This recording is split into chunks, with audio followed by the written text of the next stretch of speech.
representing Franchise Secrets, Eric Von Horn.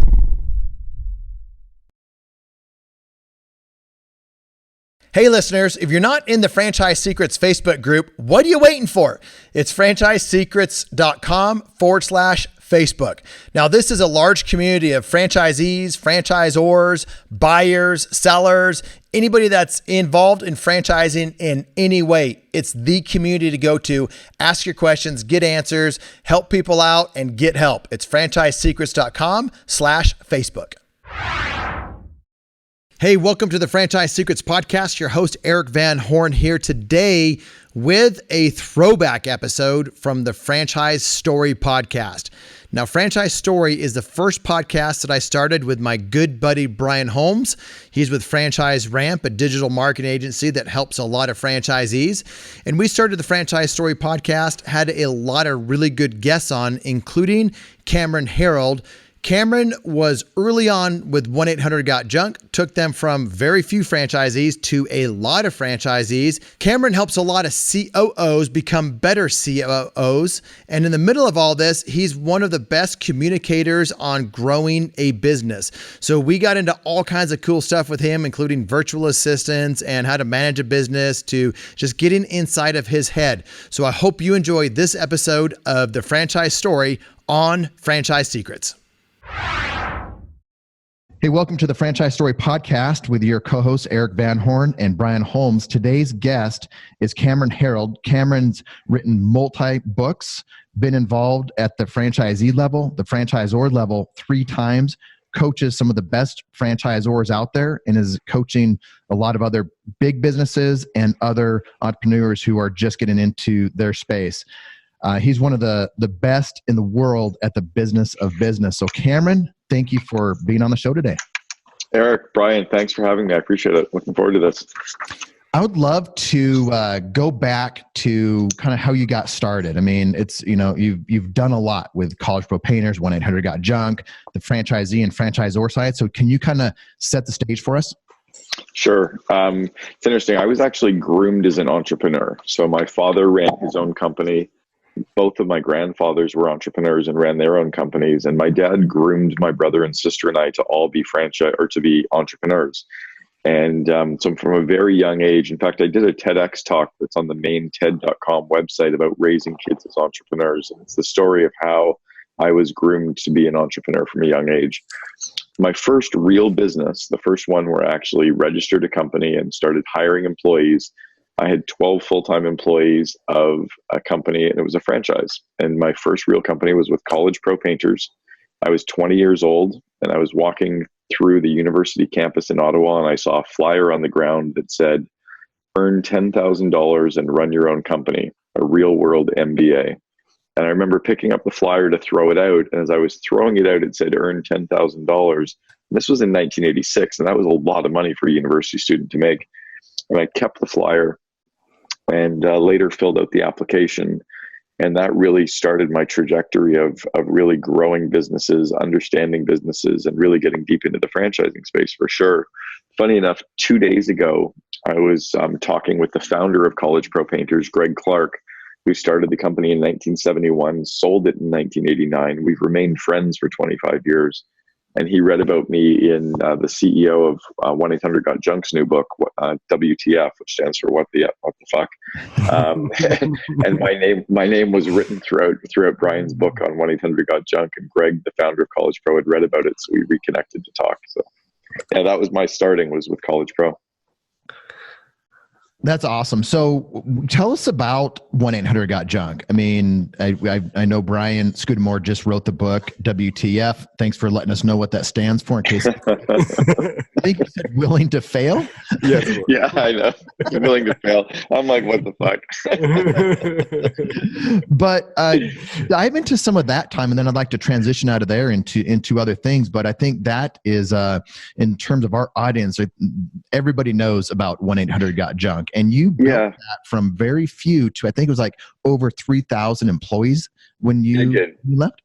Yeah, I came in as the 14th employee at the head office, and we had 12 franchises at the time, very early stage, no franchise manual, no franchise training program, no franchise coaching program, no team. and no marketing budget. And I built the company as the chief operating officer. And when I left 6.5 years later, we had 3,100 employees system-wide. We had 330 franchisees operating in 4 countries, 46 states. We had no debt. We owned 13 corporate locations. We were very profitable. We ranked as the number 2 company in Canada to work for.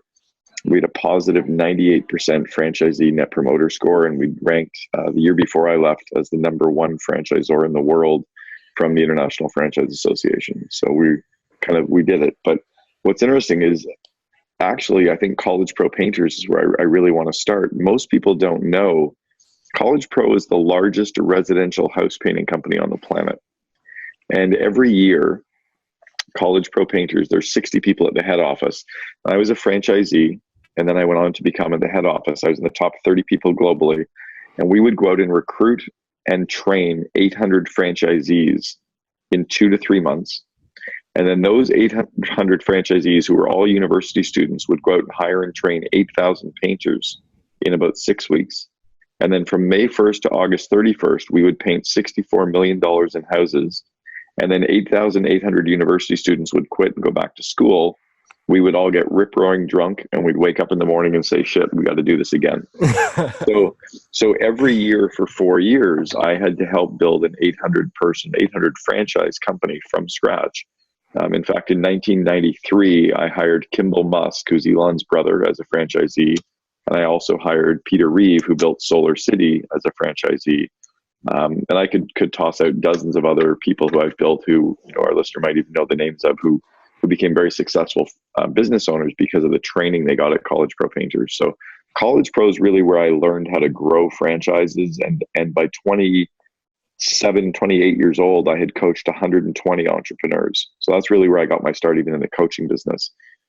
From there, I went on and we built out that because Sorry, go ahead. Brian and I come from a seasonal business. That's where we first started, in the tax business. So there, it's very similar, and there's a lot of difficult things that come along with that. But you get to, I think it's an accelerated learning because you're forced to have to execute well.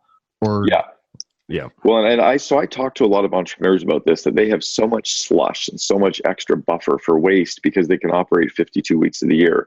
Mm-hmm. When you operate for 17 weeks and then the next 35 weeks you have zero cash flow. April 15th, none of us were drawing salary. Nobody was allowed to submit expense reports. People were mortgaging their house just to meet payroll.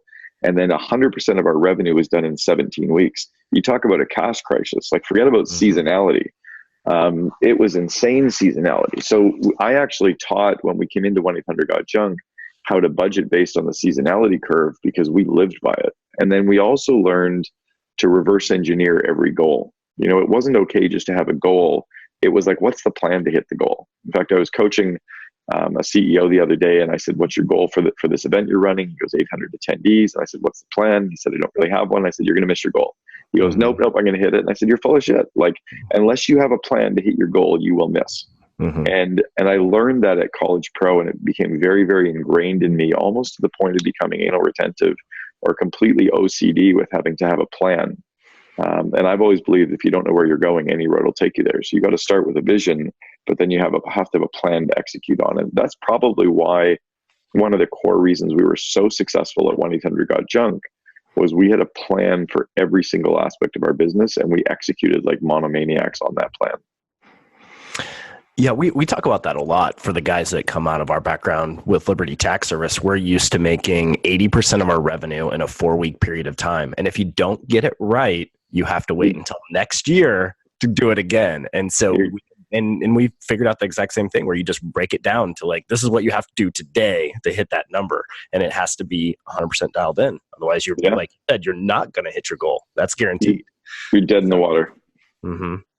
Absolutely. So how did you, when did you realize like the business didn't matter, the widget or the service didn't matter, and it was more about the business itself?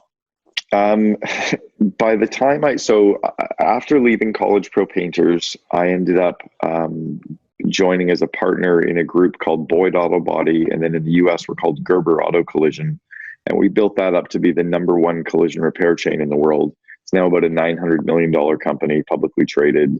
a couple hundred locations of collision repair shops. And in doing that, I realized that all the issues I had with college pro painters as franchisees were the same in the auto body business. They were just older people executing the same way. So I thought that was interesting. And then the next business after that, I built a private currency company, and it was extraordinarily fast growth. We created a digital currency that people were using instead of the US dollar, similar to what Bitcoin would be. But we had Starwood Hotels, Avis Rent-A-Car, Budget Rent-A-Car, Hard Rock Cafe, everyone using our currency instead of the US dollar. This was 20 years ago. So I started to see that I had the ability to scale a company regardless of the industry. And then I think the real proving ground was my first week at 1-800-GOT-JUNK. I was supposed to go out and ride in the truck and learn the business and, go out and haul junk and really experience it. And I came in at lunchtime and got out of my junk clothes and got back into my normal clothes and sat down at my laptop. I had the first laptop in the company. Nobody knew what I was doing with the laptop. They used to laugh at me. And Brian, the CEO, said, well, what are you doing? Like, you've only done a half a day. I'm like, yeah, I get the business. He goes, no, you couldn't. Like, you haven't spent anywhere near enough time. I've been running this company for 10 years. And I said, no, I get it. It has nothing to do with junk removal. We pick stuff up, we put it in the truck, we take it out of the truck. That's junk removal. That's not what this business is about. This business is about insanely good customer service, building the company into a little bit more than a business, a little bit less than a religion. So creating a cult. It's about leveraging PR, and we have to raise our prices by 50% because nobody's making any money. Like, it has nothing to do with junk removal. And Brian kind of looked at me and he's like, wow, you're right. Like, it actually, so the product or service almost doesn't matter. It's how you scale, how you deliver on your expectations with your customers, how you turn your employees into raving fans so they'll go through brick walls for you with your customers. It's really about that, not about what you do. It's about why you do it and how you do it. Was there resistance with the franchisee base when you when you went through the process of raising prices 50% and ingraining in them? Oh yeah, as mentioned. Yeah, very much. I mean, now again, there were only 12 franchisees when I joined, but I raised prices by 50% in the first couple months across the board. We were charging about $318 for a full load of truck, and we went to $438 to $458. Franchisees were like, we're going to go bankrupt. I'm like, you're going to go bankrupt anyway because you're not making any money. So if you just do a lot more business and don't make money, now you're just bigger but still not making money. So raise prices, clean up our trucks, clean up your employees, have better marketing, deliver on your promises, and we'll all make money. So they were nervous for sure, but we did it. And then I taught them how to get all the competitors to raise their prices too. So we just figured out how to get everybody to rise it up, and that's what we did. And we also chose, think about it today. If you're to go out and get a coffee, do you want to be the Starbucks pricing, or do you want to be the Walmart pricing, or the gas station pricing, or the Dunkin' Donuts pricing, or do you want to be the hipster coffee shop pricing? Like, you can go to a hipster coffee shop and pay $6.50 for a latte and think, this is awesome, right? Well, that's kind of where we wanted to be, was more the Starbucks, not quite at the hipster level, but certainly not at the Walmart or, gas station pricing, which most of our competitors were. So we just taught the franchisees that and taught them the mindset of becoming the FedEx of junk removal. One of the key things you said or stuck out to me is getting your employees to be willing to run through a brick wall to take care of your customers. What were some of the key things that you guys did in 1-800-GOT-JUNK to make that happen? Or what's the universal? Does it even matter? The universal is, first off, getting your employees completely aligned with your vivid vision of where you're growing the organization. So I codified this concept of the vivid vision in a couple of my books. One is The Miracle Morning for Entrepreneurs, that every franchisee should read. Every franchisee and franchisor should read The Miracle Morning for Entrepreneurs. So the vivid vision is a 4-page document describing what your company looks and feels like 3 years in the future. And you're describing the future state of your company. So when all of your employees can see what you can see, they start to align with that vision. They start to feel empowered. It's kind of like the 3 people that are out sitting on the sidewalk and they're all making bricks. And you ask the first guy, what are you doing? He says, I'm making bricks. You ask the second guy, what are you doing? He said, I'm building a wall, and I'm making bricks to build the wall. And you ask the third guy, what are you doing? He said, I'm building a cathedral to worship God, and I get to build the bricks that are going to make the left-hand wall of the cathedral. Who do you think has more value or meaning in their work? Well, it's the guy who sees where they're going and what they're building. So the vivid vision is that kind of codifying concept. So that's step 1. Step 2 is really following Jim Collins' mantra of getting the right people on the bus, the wrong people off the bus, and everybody in the right seat. It's really obsessing about hiring A players and getting rid of all the cultural cancers, all the toxic negative people. So I worked very hard in the first 2 years to get rid of all of our negative, grumpy, toxic franchisees. We had 3 or 4 who never should have been awarded a franchise in the first place, and I found a way to get rid of each of them. And once we got rid of all those toxic people and replaced them with really great culture people, guys who were like, my territory sucks and my area is shit, we put a good person in, and those territories became some of the best in the system. And that became kind of a beacon for that, great people work. And then thirdly was just obsessing about creating a business that's a little bit more than a business and a little bit less than a religion. Is how do you create that cult? And when employees just feel like they're a part of this kind of cult, they just care more, right? So if you really obsess about your employees' happiness, they'll obsess about your customers' happiness. But I think most companies do it backwards. They're all about revenue. Then they're about the customer is number one. Fuck that. Your employee is number one. Mm-hmm. And if your employee knows they're number one, they'll take care of your customer, and that's where your profit will come from. But if you only talk revenue and profit and customer, your employees feel left out. We were talking earlier about Billie Jean, and Sure. Brian and I just saw him speak the other day, and you could see, just the videos that he has out there. You could see some of the people that work for him would run through that brick wall. I mean, give us some examples. Is it his company, or are there other companies out there that you see executing this well? Oh, yeah. So I coached the current number 2 and the current number 12 companies to work for on Glassdoor. I've coached 3 companies in Australia that each ranked number 1 to work for in Australia. Culture is very, very easily codified. It's very easy to put in place.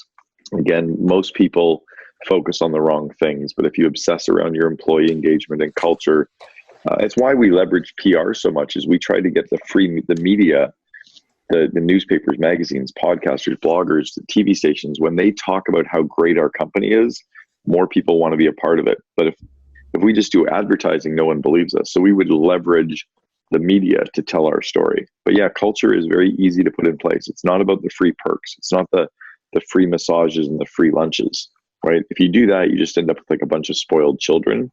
Mm-hmm. It's about the true culture. You talked about an emotional contract the other day. How does that fit into this? It's interesting. I was just coaching a CEO on that yesterday. The emotional contract is when an employee is getting ready to join your company at the stage of the offer, when you're offering the job, or during the final interview, I would always say this, almost verbatim. Look, if I offer you this job, I need you to accept and emotionally commit to be here for at least 2 years. This is way too important for us as a company, what we're building. And I don't want you to just come on for 6 months and then leave, or come in for a year to raise your resume. You have to emotionally tell me you're here for 2 years. And if you leave before that, I'm going to chase you down the street and beat the shit out of you with a baseball bat. And then we would kind of laugh.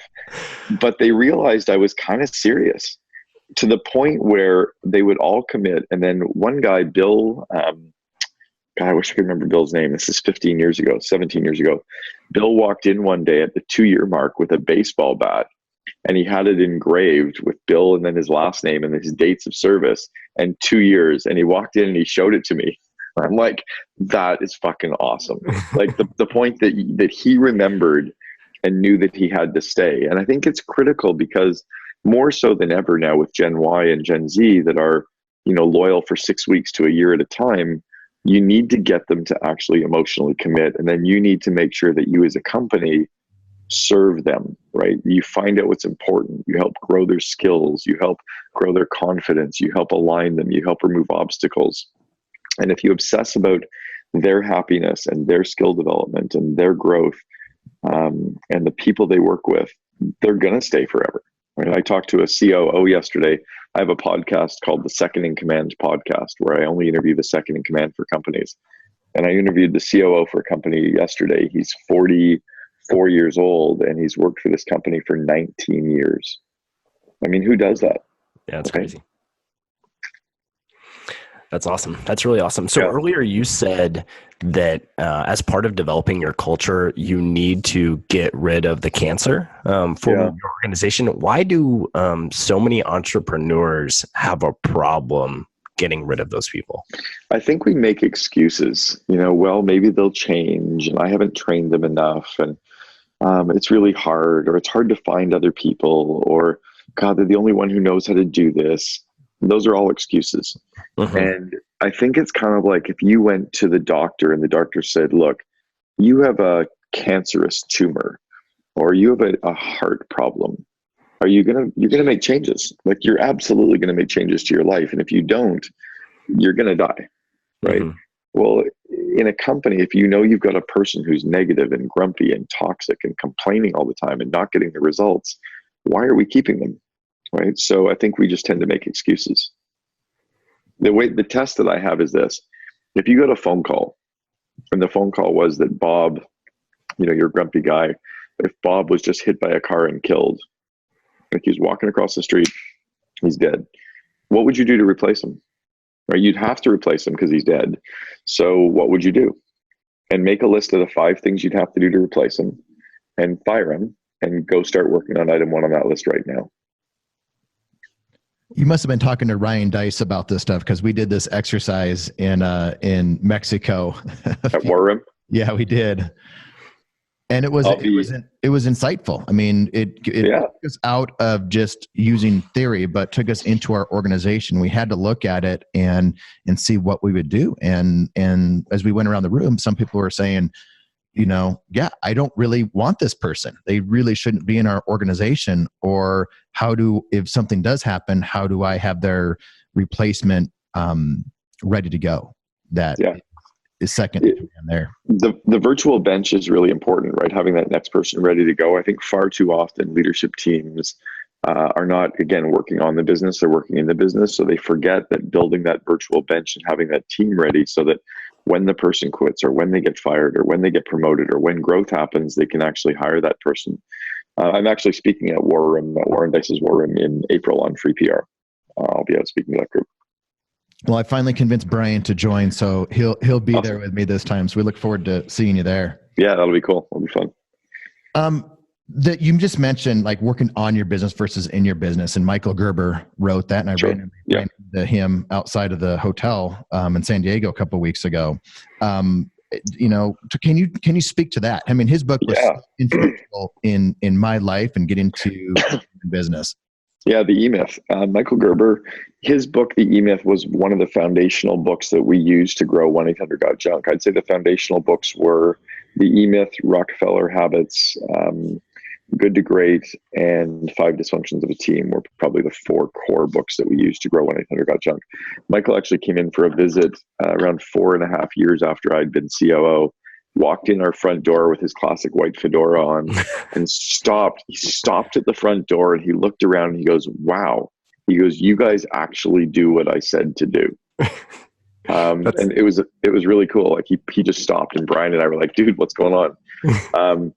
So let's talk about working on the business. I think the core idea is, so what Michael talks about is, let's pretend that you're going to build a franchise system, right? Even if you're not, put all the systems in place as if you were going to franchise. That was one big one for us.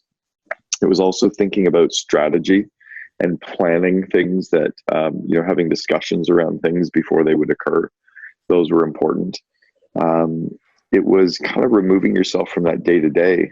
The classic story of the manager is the person who's cutting down the forest really, really quickly, right? And then the best story of the leader is the person who climbs up the tallest tree, looks around and says, holy shit, we're in the wrong forest. And I think too often managers or leaders forget that our job is to look around and see what's coming and come back and communicate that to the team. It's to put systems in place around redundancy and around hiring and around culture. We didn't have to obsess around becoming a great company to work for when we only had 20 employees, except I taught the leadership team the reason we wanted to be a cult, the reason we wanted to have this amazing press around how big our cult was when we were going through fast growth, we needed to attract people like a magnet.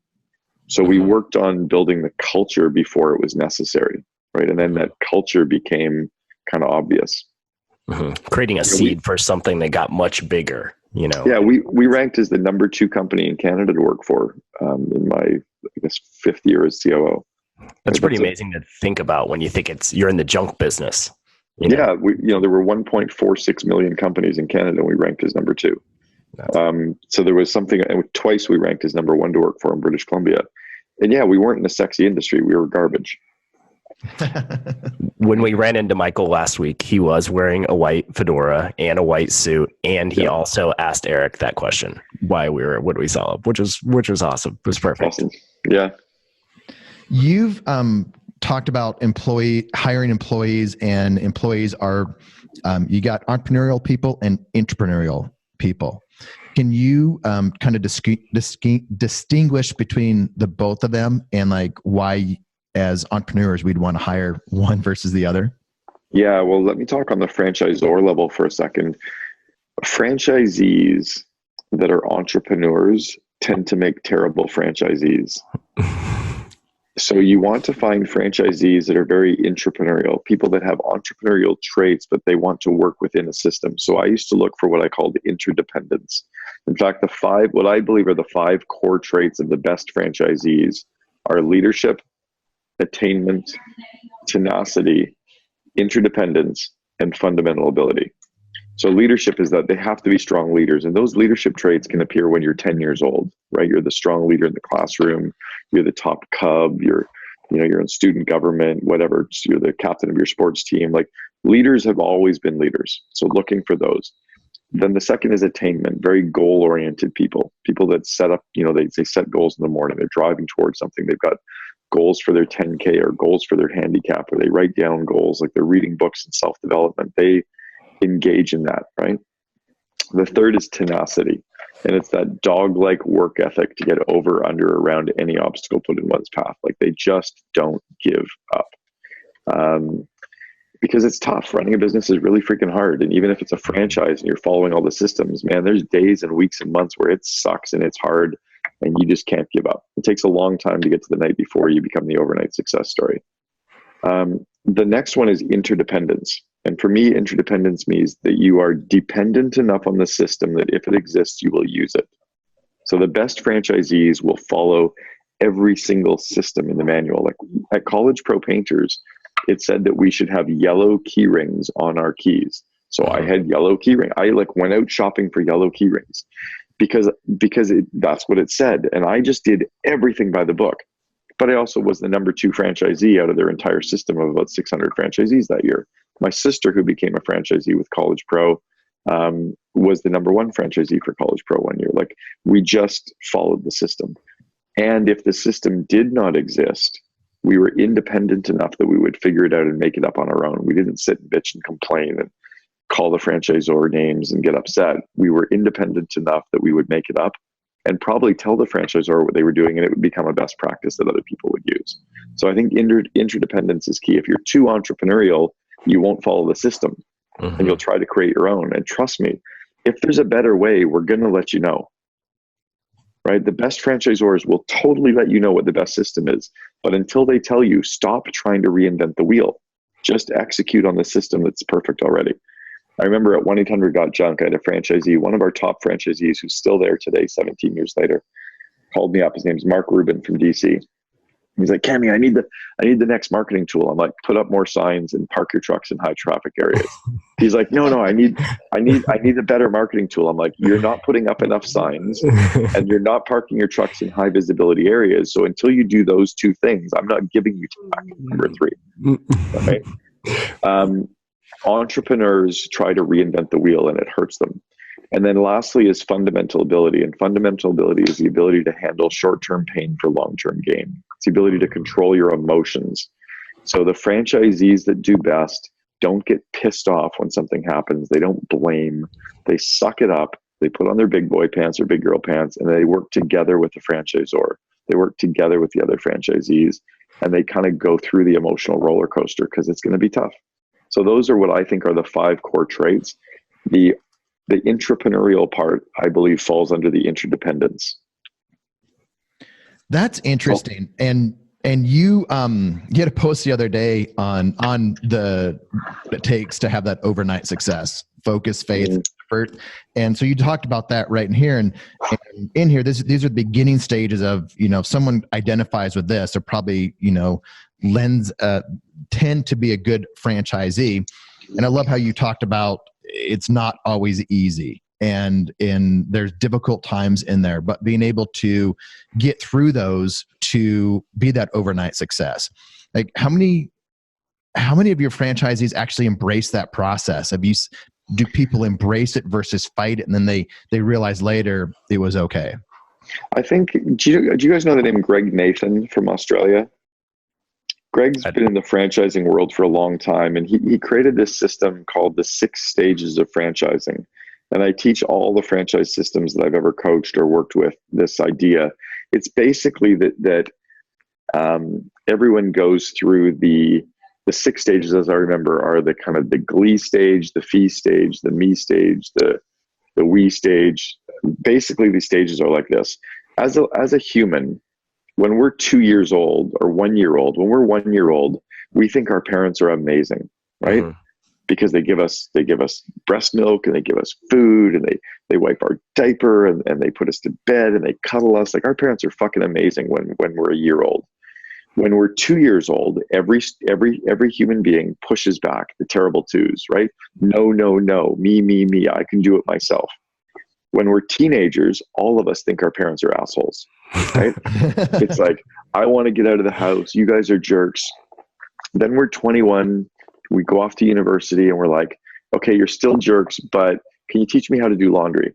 You're still a pain in the ass, but can you teach me how to make some meal so I don't have to eat the same thing every night? And then we're 35 years old, and we have our first kids, and we're like, all right, I don't want to hang out with you all the time, but man, I'm really appreciative of everything you did for me because I see how hard it is being a parent. Mm-hmm. As franchisees, we go through that same life cycle. We get awarded the franchise, and we're like, this is awesome. I'm so excited. This is the best thing ever. You should buy a franchise too.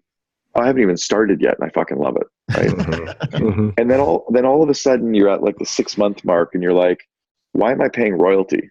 Like, this sucks. And I've already learned all this stuff. You're not teaching me anything anymore because you went through training 6 months ago, right? So you forget that stuff, and like you feel like everything is a tax. And then you get like a year or two in, and you're like, the franchisor is stupid. Look at all the work I'm doing. Their system doesn't work.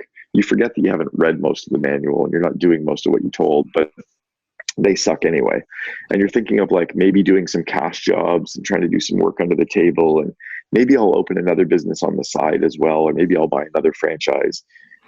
And then all of a sudden you realize, because you're talking to some of the franchise advisory council, and you're talking to some of the more successful franchisees they've been in it a couple of years later, and you realize that they still think the franchisors are idiots, but they're kind of following most of the systems, and they're doing well. So you start doing what they're doing, and you start doing well too. And then all of a sudden you get to like year 5, and you're like, you know what? Franchisor is pretty fucking solid, man. They're trying their best. And I realize life sucks and it's tough. And I talk to some other friends that aren't even franchisees. They just run their own businesses, and they really hate life. I'm pretty lucky. I'm just going to kind of hold hands with the franchisor, and we're going to give it our best. And I think when the franchisee goes through that natural life cycle, that's when they get to be successful. And as a human, if we get stuck as teenagers, if we don't ever reconnect back with our parents, we never truly evolve. And I think that's kind of the natural life cycle of a good franchise system, is to get your franchisees through that system. And for the franchisor to remember, they're supposed to complain about royalties. They're supposed to think you're an asshole. They're supposed to try things their own way, and eventually they will come back to you. There was so much truth in everything that you just said for my exact experience as a franchisee. If I could have went back and played that to myself 13 years ago, it would have saved me a whole lot of pain. So any wannabe franchisees in here, go back and listen to that like 3 times and write it down. Yeah. You're going to experience it. I don't make this shit up, dude. Like, this is why this is why I'm known for what I do is and you can't grow. We at 1-800-GOT-JUNK, we had 6 consecutive years of 100% revenue growth. That does not happen by accident, and that happened without raising money and without giving up equity, right? At College Pro Painters, you don't hire and train 800 franchisees a year, year after year after year after year. Like, there's not a franchise system on the planet that does 8 franchisees a year for 30 years. Not one.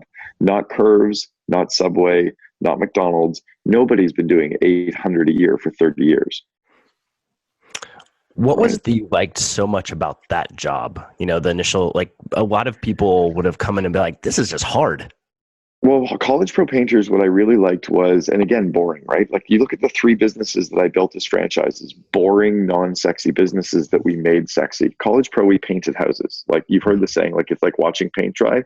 We watched, then I did car repairs. Like, we fixed cars that had been in car accidents, and then, like, blue collar, dirty. And then it was like garbage. Like, how bad can life get, right? What I loved about College Pro was, they showed us that it was a real world MBA. They showed us that university sucked, and we were learning more at College Pro than we would ever learn at college. I remember hiring Kimball Musk in 3rd year business, and he said to me partway through franchise training, wow, he said, I've learned more from you in 6 weeks. And I remember my professor at first day of business school saying that I'm being groomed to be a middle manager in the company. So I loved that we were grooming entrepreneurs, and I loved that it was real. And I loved that I made a shit ton of money, and the franchisor made a lot of money. You know, I was in my 2nd year, I made $21,000 in profit. In my 3rd year, I made $36,000 in 4 months. Like, in 1988, tell me any university students that were making $35,000. I was taking these 21-year-old sorority girls to the hottest restaurants in the city, right? And I wasn't the drug dealer. I was just a legitimate business guy. So I think I loved that. I loved kind of getting my hand in the paint can and getting dirty and really being around every aspect of the business. I got to do hiring and firing and operations and sales and marketing and accounting and customer engagement and production. Like, they taught all of this, and we had to run a real company. And I remember in 3rd year university sitting in an organizational behavior class, the professor talking about hiring. And I put my hand up and said, have you actually hired anybody? And I was curious. There was no ego. I wanted to know whether I was hearing experience or theory. And he goes, no, but have you? And I went, yeah, I actually have 12 employees.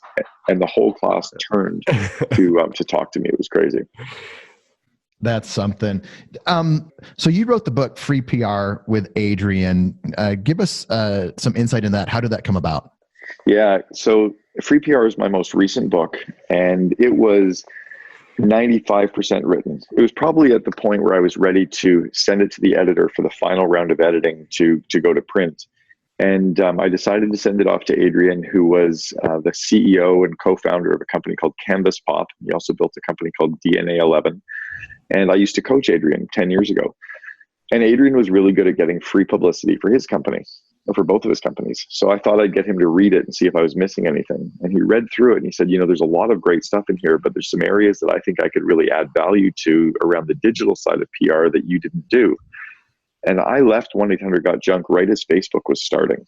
You know, during my time there, I built our PR team. We landed 5,200 stories in the press, and Facebook didn't exist. So we had nowhere to leverage it. So Adrian wanted to talk about how to kind of leverage PR and how to leverage the digital side of media. So I let him take a stab at it, and he did some editing around it, and I loved what he was adding to it. So we just decided to co-author on it and partner, and he's been amazing.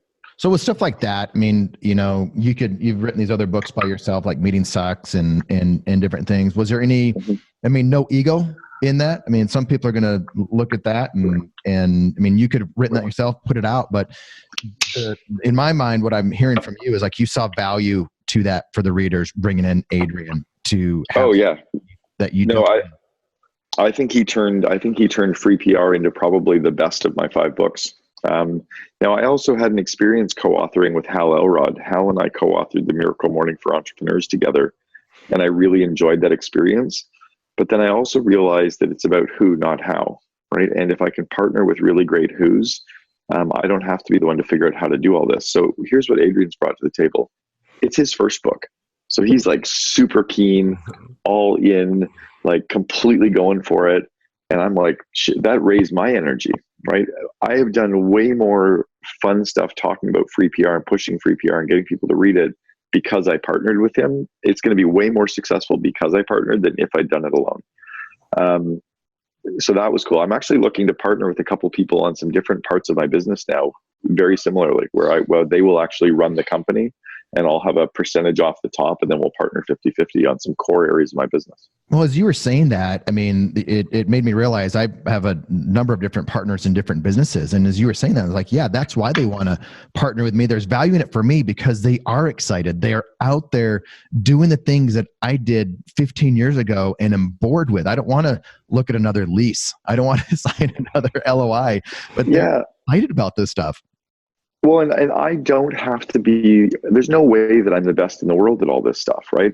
So if I decide what am I the best in the world at, or what am I amongst the best in the world at, and then how do I partner with people who can lever that? So one example is, my course. I'm going to get into studio, do a course, and all around leadership development. So situational leadership, coaching, delegation, time management, problem solving, effective meetings, classroom teaching, all the soft skills on leadership. And I know the content really well, but I don't know how to run a course. I don't know how to market a course. I don't have the desire to. But I'll tell you, I can partner with a guy, Jonathan Levy, who's amazing at courses, right? Or I can partner with, there's a couple others that I want to meet with this week who I'm going to kind of pick who I want to partner with and go 50-50, where they run it, they handle the marketing, and I'm just the talking head expert, right? That can work really well. What are you the best in the world at? I think the business of business and probably building culture, truly turning companies into magnets for great talent. That's where I'm really, really strong. Really understanding all the people sides of the business, from recruiting, interviewing, selection, onboarding, training, leadership development, and offboarding. I think that's probably where my strengths are. So it's because we did it at College Pro, right? We had to do it so well with so many people. So taking that back into the franchise world as a franchisee, when do you see someone that goes from that owner operator, or they have an employee that, that employee leaves, they're in trouble, to being able to have a team with some depth to it, and hiring that key employee that can run that business for them? This is a great question. And this is not just for the franchisee, but for every business owner. And I think most people make this first mistake. They hire the key employee first, instead of hiring the executive assistant first. So if you don't have an executive assistant, you are one. Oh my gosh. That was painful. That was painful. So here's why this is so powerful. An executive assistant can take all of the stuff off your plate that you don't love, that you're not good at, that are all the details that allow you to focus on your unique ability areas that you're so strong at. But if you hire a strong second in command, it's going to cost you twice as much as an executive assistant. And you're probably going to be offloading some of the operational stuff because they're not going to want to do all the little details. They're not going to want to book your flights and hotels and handle your meetings and deal with all your emails and do your research and follow up on billings. That's all the shit that takes up time, that is all time that doesn't leverage, right? My most impactful time is talking to the media, doing coaching, networking, and doing speaking events. If I only do those 4 things, my business accelerates. But to hire so I wouldn't hire your key person until you've hired your executive assistant first. That's a massive bullet that no one talks about. Brian, I mean, you're like a deer in the headlights right now. We can I'm struggling with that. I'm struggling with that right now. Like I've gotten to a point where in my business world, I had so many things going on. 4 different businesses, and it feels a little bit of out of control. And I'm starting to interview people for that role. I should have hired it a long time ago, but I'm finally realizing it. So let me walk you through 2 parts, and we can kind of do some live coaching around this. But if we look at how do we hire the executive assistant first, and then second, how do we hire a second in command or a good operations person second? The first thing I would do is I would make a list. Pretend that someone follows you around each of your 4 companies. They follow you around for a month with a video camera, and they literally film you for 30 days. I want you to open up a spreadsheet, and I want you to write down every single thing that you see yourself doing over the course of a month. I open emails. I reply to emails. I book meetings. I cancel meetings. I follow up on money. Write down everything. I get my car washed. I pick up dry cleaning. I want personal and business And I want each row of the spreadsheet to be a separate task. So column A is all the tasks of things you do. You might end up with 80 tasks. Mm-hmm. In column B, I want you to categorize everything in one of four ways. Either I for incompetent, C for competent, E for excellent, or U for unique ability. So incompetent means you suck at it. Mm-hmm. Competent means you're okay at it.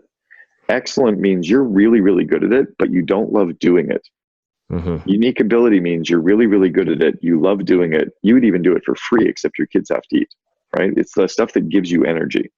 Mm-hmm. The third column is, if you hired somebody just to do this task, how much would you pay them as an hourly wage if that's all they did all year long? Like if somebody's job was to get your car washed every day, if somebody's job was to change light bulbs, if someone's job was to open emails, if someone's job was to book meetings, if somebody's job was to negotiate speakers contracts, if someone's job was to handle customer billings, what would you pay them as an hourly rate to do that all day long? Then what I want you to do after you do that is categorize everything into, can I stop doing it? Can I delegate it to an executive assistant? So you can grab a bunch of stuff and hire an executive assistant to do that. Mm-hmm. Or are you now into a territory that you hire an operations person and you have the bucket of things for them to do? And that's why it's called the misunderstood role of the COO. The second in command is so different because in every company, they're the yin and yang to the CEO. Mm. So some CEOs love finance, some hate finance, some love marketing, some hate marketing, some love sales, some are good in engineering, some aren't. So what you want to do when you're hiring the second in command or your operations person is hire somebody who's really good at and loves doing the stuff that you don't love doing, and keep the stuff that gives you energy, right? Some people think, well, I have to delegate marketing. Why? Or I have to have finance reporting to me. Why? Right? I know lots of second in commands that have finance reporting to them. I know lots of second in commands that don't have finance reporting to them. But the first step is hire the executive assistant first. Yeah, I know how I'm spending my afternoon rewatching this interview and going through the exercise because that's exactly what I needed. Yeah, these are powerful, powerful, powerful parts that when you put this in place, your business accelerates. This is what I coach on. This is when I coach CEOs and their executive teams. This is what we spend our time on, right? One thing that I last week I went to a presentation and they were talking about, the kind of the fundamental traction EOS, Sure. Visionary versus integrator or architect versus builder. I've found like when I look at those different frameworks, I look at the negative attributes of a visionary and I'm like, man, that guy is just a slacker. I don't want to be that guy. But it turns out I can't deny it. Like that is who I am. Like I have all those negative attributes. And have you helped someone through that process? Yeah, for sure. And so I was telling someone the other day, this is CEO of a very, very highly functioning company. And we were talking about how everything needs to get done. And I said, it needs to get done. Your mantra needs to get done, but not by me. Right? So that's not a slacker. Mm-hmm. So one of the reasons why I think entrepreneurs are so successful with our bipolar, most entrepreneurs are bipolar and most entrepreneurs have attention deficit disorder. Mm-hmm. Our ADD means we see everything, which is really strong. It's not a disorder at all. We see what's happening with the customer, the employee, the market, the balance sheet. We see like everything with our pulse of employees and customers.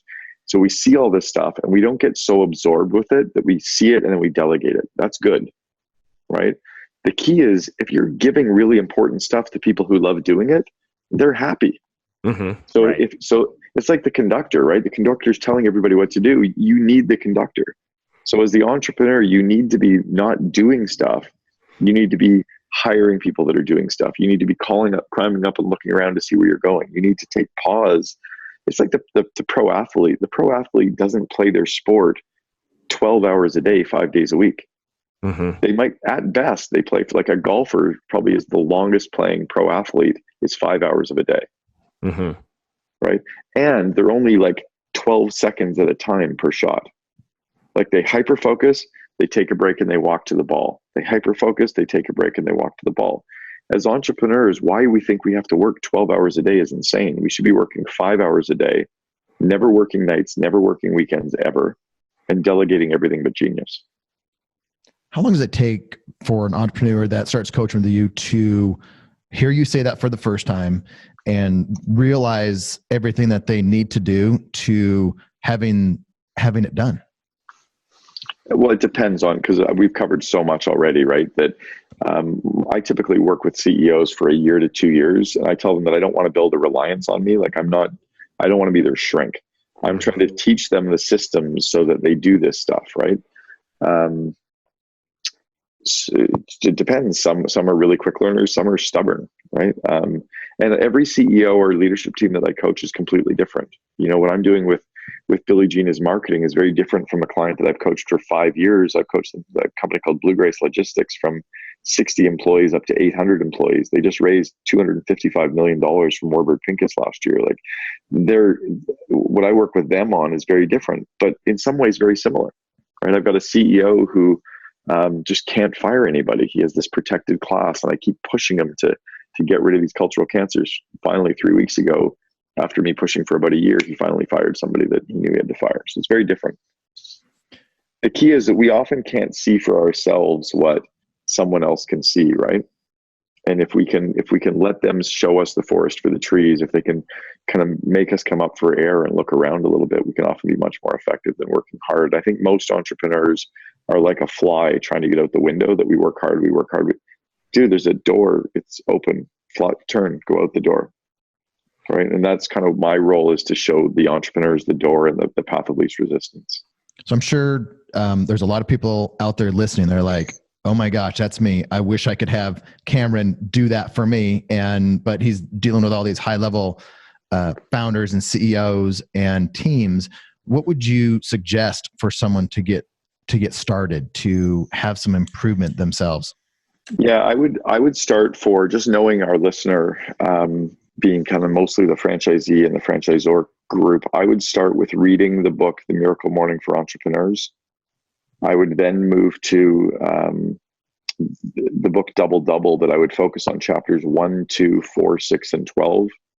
I would read those 5 chapters 1, 2, 4, 6, and 12 of Double Double. I would start with those, and then leverage, meeting stock and free PR potentially, but that's where I would really start, is those, to give you some of this. And I would read EOS Traction. I think Gino Wickman has done a really great job at dumbing down and simplifying some really big systems that are easy to execute on, easy to put in place. I think there's a lot to be said for people like you who have a tremendous amount of knowledge and experience, and they're giving this stuff out online, even your Facebook lives. I mean, there's, that's what I've seen as I've been around some big influencers, some big names, and you see them online, you read their books, and you can buy a really expensive course or a really expensive coaching time with them, but they give so much on that for free. And what's your mindset on that? I know we're going to wrap up here a little bit. We don't want to keep you too long, but how much do you give to people for free out there? I'm always giving, because I just feel like my core purpose. I've known Simon Sinek for 16 years. He flew out to meet me 5 years before he did his TED Talk to find out if we were real at 1-800-GOT-JUNK. He ended up being on our board, and he was an advisor. Simon helped me figure out what my core purpose was, and my core purpose is helping entrepreneurs make their dreams happen. Like, I love helping entrepreneurs figure this stuff out because it's simple. And I feel bad for them when I watch them banging their head against the wall. So and it comes back to me. Like, the more I help people, the more it comes back to me, right? I get asked to be on these media. People listen to the Second in Command podcast. I get booked to do speaking events. I've had franchise system after franchise system book me to speak at their conferences, right? I spoke at the College Hunks conference, which was a competitor of 1-800-GOT-JUNK. I spoke at their conference last year. I've spoken at Bluegrace Logistics franchise conference. I spoke at the I Love Kickboxing conference. I spoke at Boston Pizza's conference. I spoke at Property Guys conference, Nurse Next Door's conference. So franchise. So if I help people, then it comes back that way too. And there's nothing that's my idea. There's not a single thing that I do as my idea. When I was 16, my dad pulled me aside and he said, look, you're never going to be smart enough to figure this out on your own. And he said, your R&D stands for rip off and duplicate. And he said, the smartest people who have spent millions of dollars figuring this stuff out just put the systems in place. So that's so why not give it away? It already exists. I love it. Brian, any Any parting comments? Or I've got another question. Do you have the 5 minutes? I've got time. Yeah. Okay. So you wrote the book, Meetings Suck. And then I love the title. I think meetings suck. And so when I started to look at that and read that book, I thought meetings suck. But it's not, it's what we're doing as facilitators of the meeting that make the meeting. Yeah, we suck at running meetings. So this actually came from a coaching call with the CEO of Blue Grace Logistics. At the time, he had about 400 employees. We'd gone from 60 up to 400. And I was saying, like, what's bugging you this week? Where are you stuck? He goes, our meetings suck. He goes, everybody's complaining about meetings. And I said, okay, well, have you trained all of your employees on how to run meetings? And he said, nope, I haven't trained them. And I said, have you ever been trained on how to run meetings? He said, nope. I said, have you ever trained all your employees how to show up and attend and just participate in the meeting? And he goes, no, for sure not.